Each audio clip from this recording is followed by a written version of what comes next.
I'm going to demonstrate 2 ways to do the sissy squat today, and consider those 2 ways 2 extreme ends of a spectrum.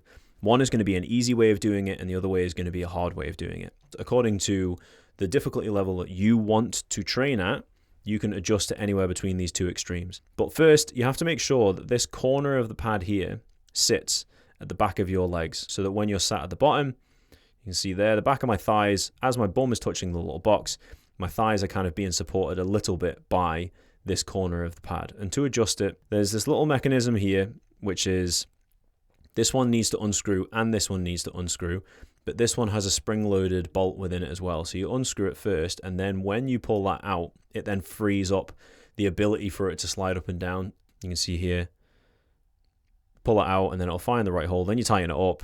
So once it's set up correctly, I'll demonstrate the easiest way first. So you start by standing directly above your feet, and then as your bum goes back, you kind of allow your shoulders to come forwards. So your shoulders almost stay above where your feet and your knees are. This will not be hugely fatiguing because you're effectively not loading much of your body weight around the pivot point of the movement, which is your knees in this instance. So the further your shoulders go back, the more difficult the movement becomes.